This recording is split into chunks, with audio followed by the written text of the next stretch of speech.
Out there, oh, peace is calling. In the bonds of love we meet. For the world a new day. Welcome to Muffin Talk. Kia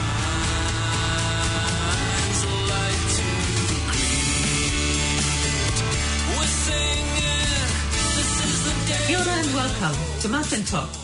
Muffin Talk is a weekly radio program to which I invite guests to talk about their work and their passion for issues on community programs, social justice, Bible studies, the Catholic Church, or interfaith dialogue.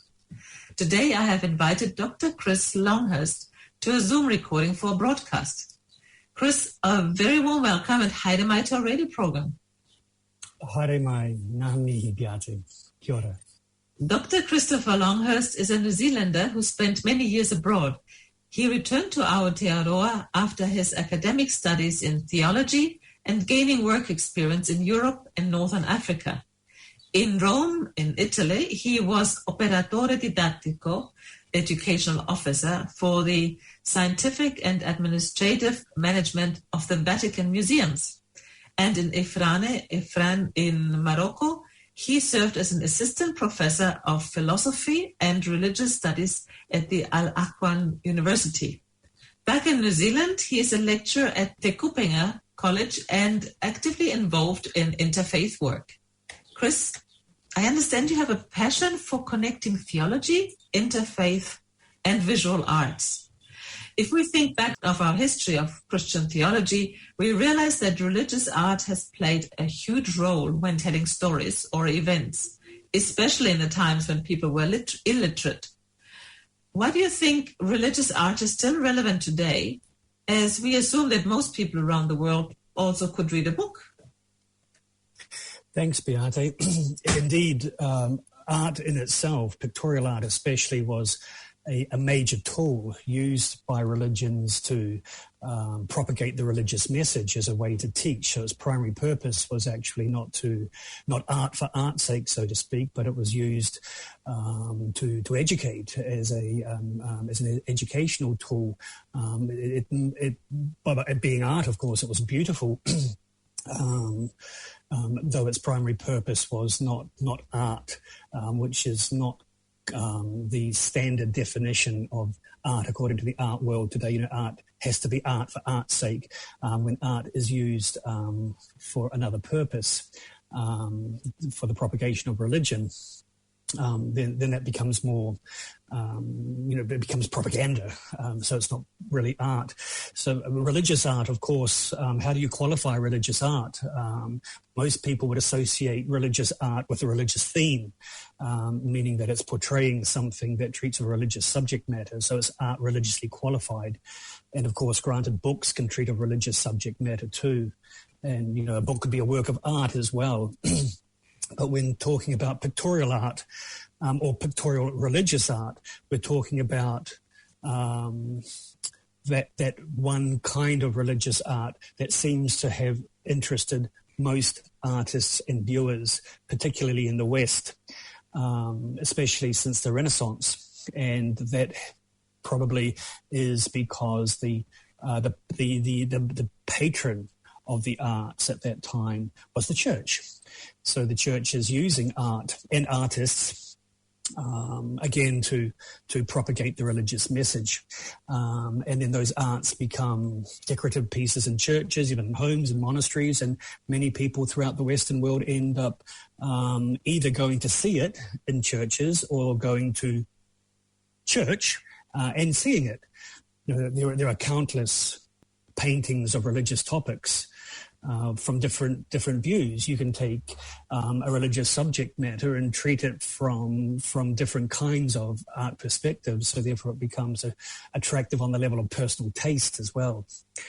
And I think the reason why pictorial art is so important for religion, at least used by religion so much is because it takes the religious message and it makes it attractive, and it communicates it to the physical senses, to our sight, in the case of painting, and not just to the mind's eye, which a book would do. Therefore, it impacts the emotions directly, and this is very important. Kind of like bypasses the cerebral circuits of the brain and directly, impacts the limbus, the seat of our emotions, and emotions are a source of theology. So, religious people like that. When you go to some churches, you have a story of a saint in pictures on the church wall. And so you can interpret things into that, into the details that the artist has seen. Because if the artist has read a passage and there was no description of a certain person, but only the description of a character, then he will have to interpret it.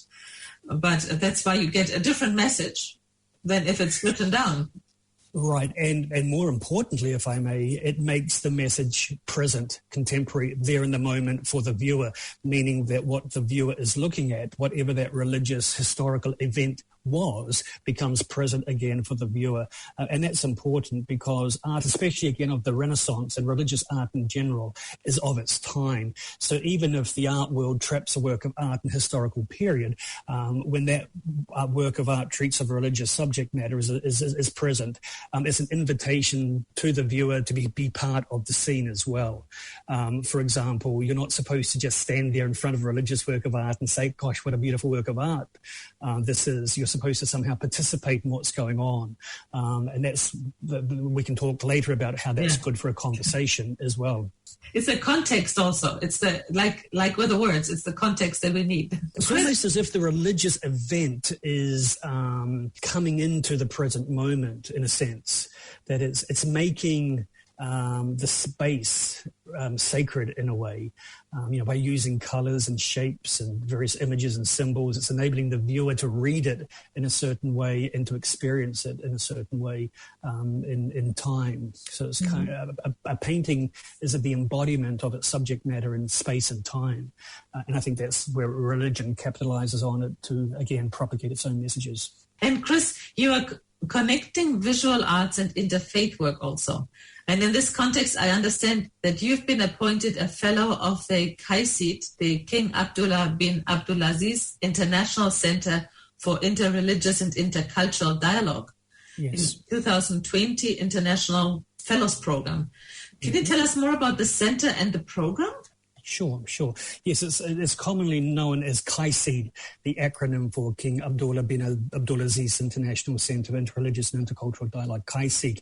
It's a unique intergovernmental organization that has a dual governance structure. So it's quite unique. The dual governance structure is a council of parties made up of states and a board of directors made up of religious leaders. So it brings together people of diverse religious traditions, religious leaders and policymakers from the world's major religions and cultural traditions to connect them and dialogue together so that we can find common solutions to shared problems around religious and cultural diversity. So its member states are the Republic of Austria, the Kingdom of Spain, and the Kingdom of Saudi Arabia, and the Holy See as a founding observer who formed KAICIID in 2012. Quite new, KAICIID. It is indeed. And it was the head of the state of Vatican City, or the Holy See, who was the one who attributed the name to the king of modern Saudi Arabia, founding king of modern Saudi Arabia, King Abdulaziz. Oh, so KAICIID, the center that you just mentioned, has commissioned your latest book on pictorial art for interreligious dialogue. What was the idea behind this book? It was part of the Fellows initiative. So all Fellows have to have an initiative to advance the purpose of KAICIID. So in this particular case, in my initiative, the overall idea behind it was to get people to talk together intentionally about their religious beliefs and experiences, their ideas, that affect their perceptions of different religions around a work of art, by focusing on a work of art, by using an artwork as a medium for dialogue. So the book has two main aims, and the first is simply to explore theoretically how pictorial art can serve interreligious dialogue, and the second aim, which is the primary one, is to instruct how to undertake an arts-based and person-centered interreligious dialogue in academic and learning environments, therefore the practicum of actually doing it. So the first goal is treated in the first section of the book, which provides the theory behind the project, and the second goal is treated in the second and third sections of the book.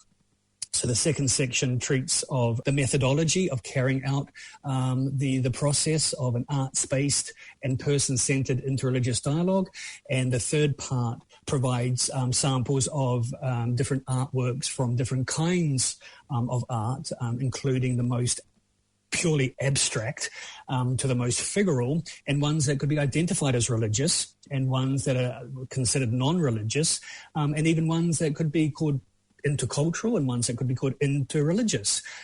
So I constructed this process called KAICIID, which is an acronym for Structured Arts-Based Educational Dialogue.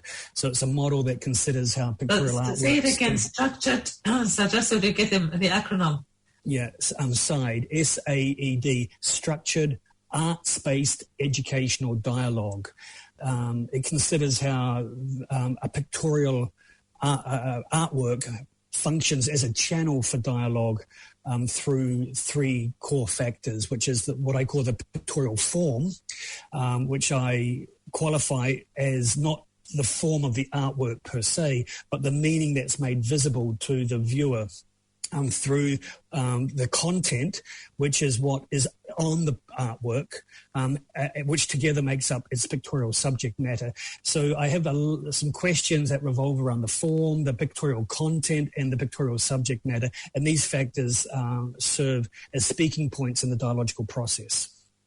And who's your target group? Who are you targeting for this book? Yes, the book aims to be used in educational settings of religiously diverse people, therefore classrooms in New Zealand or in countries throughout the world where you have a multicultural and interreligious classroom personality, and especially those both secular or faith-based educational institutions that would teach religious studies or teach theology, even non-faith-based theology, meaning knowledge-based theology, in order for them to learn not just learn interreligious dialogue, but actually practice it through a very safe space, because the whole rationale behind the project is that art is presumably enjoyable to look at, and also the artwork becomes the medium for the dialogue. So the interreligious dialogue is mediated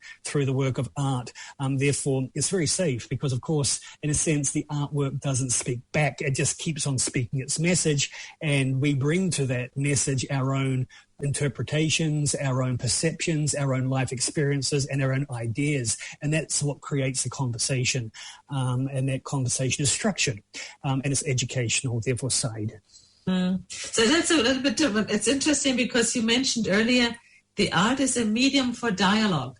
And a few years ago, I interviewed an Greek Orthodox priest who explained the meaning of an icon, that you're not sitting or praying in front of the icon to the icon, but you pray through the icon, which made me believe, well, that's what we have on the computer, because we have icons on the computer. We're not interested in the little picture.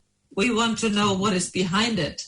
And so in a way, what you say with the art being the medium for dialogue, so it's like the starting point, so that you have something that you go through together with people of different religions for a dialogue. Is that how I can understand it?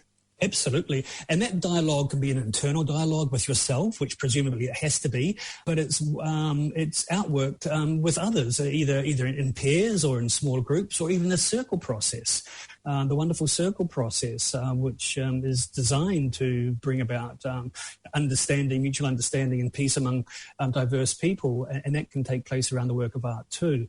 But remember, there's also that dimension of being in contact with the artist as well through the artwork. Therefore, it even extends beyond just the dialogues and the artwork, because the person who is always present but not directly is the artist, the co-creator in a way. Therefore, we talk about the production of the artwork too, and its reception. It's not just the content, it's not the artwork per se, but it's all of those other factors that almost make it theocentric, or having God at its center, based on its just the creative act that kind of subsists in the work of art as well. So it's not all just about the subject matter present on the canvas or the details of the work as well. It's about its coming into being. Absolutely, it's like many artists, they would say that they put their heart and soul in it. Just like a poet, the poetry cannot be seen as just something that is written, but it's something quite personal. Indeed. And that's why, arguably, and I would argue that every work of art, every genuine work of art, in a sense, is therefore religious. I know that could be a controversial point of view, but it has to be well understood. I don't think it's correct to qualify religious art based simply on its subject matter, because when you talk about, again, the creative act and the artist as a participant in creation, a co-creator, and again, those qualities that subsist in the pictorial artwork, they make Beate almost every single work of art relevant for religion. And from my point of view, the intellectual side of religion is theology, therefore they make it relevant for theology as well. You were just talking about a little bit about the definition of religious art. And recently I worked on an interfaith calendar produced for the Religious Diversity Center. And I chose the theme of water and was asking members of different religions or faith groups to provide me with a quote and a picture on this theme. Yes. Some religions or faith groups, they sent me the pictures of religious art, but others preferred pictures from nature. So when do you consider art to be religious and apt for interreligious dialogue? Well, yeah, absolutely. This goes back to the idea of the brilliant Protestant theologian Paul Tillich. According to Tillich, if the idea of God includes ultimate reality, then everything that expresses ultimate reality, as does art, expresses God, whether it intends to do so or not. So therefore, what better work of art for interreligious dialogue than one that expresses something of creation, therefore water, the elements. All creation for Tillich expresses God. And so far as a work of art is a reality that expresses something, then it expresses God. Therefore, all genuine works of art can be considered religious. Again, the problem is most people consider religious art religious because it treats a religious subject matter, but arguably all art, by virtue of being art again, a painting of a rock. The figural, non-literal expression of water is very, very powerful. Just the completeness of blue, the epiphatic nature of blue on a canvas, to embody the infinity of the sky over our head, is a very spiritual image. Would you consider every art, piece of art that is in a place of worship as religious art? It probably not, because again, Paul Weiss, a philosopher at Marquette University, wrote a wonderful lecture, the Aquinas lecture, on qualifying works of art under different qualities that relate it to religion. But if it's inside a church, for example, it could be qualified as religious because it takes on the purpose of serving the religion, but it could be ceremonial art, it could be sacramental art. It depends on its purpose. Again, this is controversial because most people who are directly involved in the art world don't want to qualify art as religious. And I tend to agree with that because art is art. But in a way, the truth of art and the truth of religion are very, very similar. Art can't really lie, and religious truth statements can't really be wrong inside their own religious constructs. So therefore, if you look at, a piece of art inside a religion, it's no longer really art. Don't get me wrong. Of course, it remains art, but it takes on a utilitarian purpose to serve the religion. And artists, great works of art that are created by atheists can do that. And they do. And some atheists produce works of art for that purpose, but and the works of art might still not treat of religious subject matter. Therefore, are they considered religious? Well, according to the Academy, yes. But again, it's qualified, ceremonial art. But, carrying a work of art in a procession has a different purpose too. It's not just art, but it becomes ceremonial. When you say, for example, you talked about the Renaissance earlier, and at that time, the painters or the sculptors or the artists in Catholic churches, for example, they are most likely to have been Catholics, but the question is how big was their knowledge of theology and about Scripture? Because sometimes they would have given a specific request. So somebody who paid for the painting or for the piece of art would have given instructions. And so you can't blame always the artist of depicting something that is not quite correct according to the Scripture. Indeed, the most important person in the Renaissance, of course, was the patron.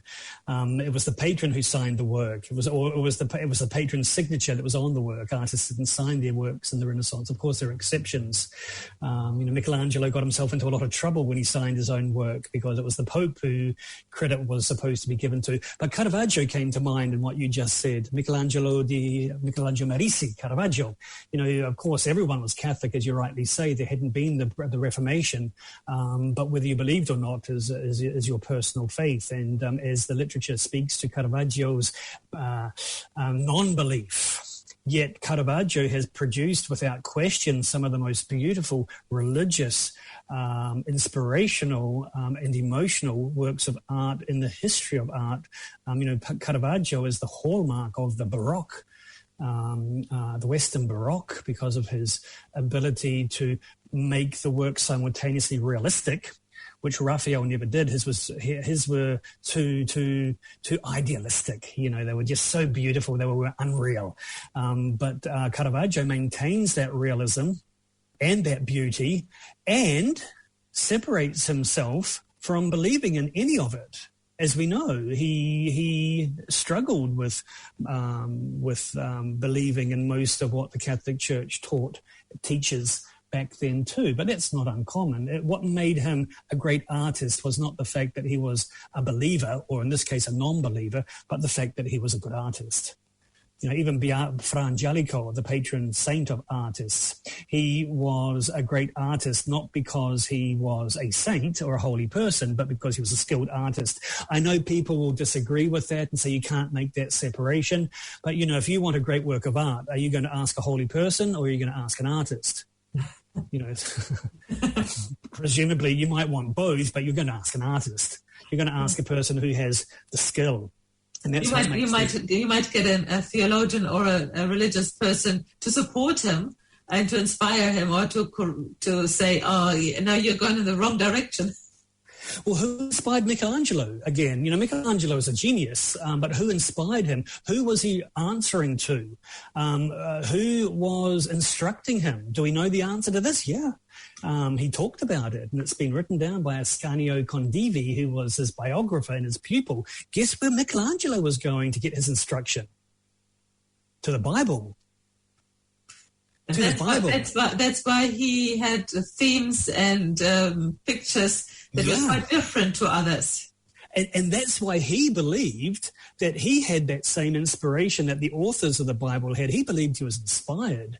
That's why he, and this was controversial too, because at that time and today still, the authors of sacred scripture are inspired by God in a special way. But Michelangelo believed he was too. But he was told what to do. We know this, but he would get into fights with Pope Julius II often, and the Pope would throw his arms up at the end and tell Michelangelo, "Do as you please." And Michelangelo would, he he was a true artist, really, at a time where it was difficult to be a true artist because you were really a functionary of your patron. But Michelangelo defied that. He took art to another level. Because he is, for the most part, doing what he wanted. That artistic license is very present in Michelangelo's works, whereas in some of the other Renaissance works, they're not. As you rightly say, they're being guided by the theology of the person who's also been employed to instruct the artist. Yeah. Chris, as we're coming to the end of the interview, can you just tell us a little bit of how, if somebody's interested in reading your new book, how can we access it? Sure, thank you. It's available for free as a resource online. It can be downloaded in various formats. It's been published by the imprint Vivid Publishing out of Fontaine Publishing in Western Australia, and it's also available for free download on the Google Play platform. So you will send me a link, and I can put it up with the interview, and I'll put it up on my website and on the Facebook page. Yes. And how big is the volume? In ebook format, it's a fair size. It's about just a little under 300 pages, but hopefully, again, it's called a handbook. It doesn't need to be read from front to cover, but you can simply take the section 2 that deals with the methodology, and you can take that part to a gallery, to an art gallery, or into the classroom and concentrate simply on that. Or you can look at some of the artworks in part 3 and look at the lead-in questions too, as well. So again, it's more than just a book. It's a teaching device, and that's its primary purpose. That teachers can pick it up, read it, therefore learn it, and apply it in the classroom, so that the students can also have fun doing interreligious dialogue. Oh, that's wonderful, and it'll become more and more important as the societies all over the world are getting more diverse. And if you have a place of worship, or if it comes to a sacred place where you have people of different faiths coming together, it will be good to know how to treat each other, that you're not offending somebody accidentally by by having the wrong picture. Right. Especially in classrooms, I think that's very important, where students are still learning at any age, and to learn the tools to dialogue by actually doing it. Not just learning it. And that's the beauty about the KAICIID Fellows Program. We're not learning interreligious dialogue. We're actually doing it because KAICIID, the Fellows Program, brings people from all over the world together, especially the international program. There are regional programs too, like the African Fellows Program and the European Fellows Program. But the International Fellows Program actually brings people who are either teachers or educators in religion or religious studies or theology. It brings us together, and we do dialogue. Yeah. So I think that I'll also put up the link, if you send me your link for the KAICIID program, so that people know a little bit more about it. Sure. And thank you very much, Chris. This was really interesting, and I've learned a lot about KAICIID and about art and religion. And yes, thank you very much for joining us. My pleasure. Thank you, Beate.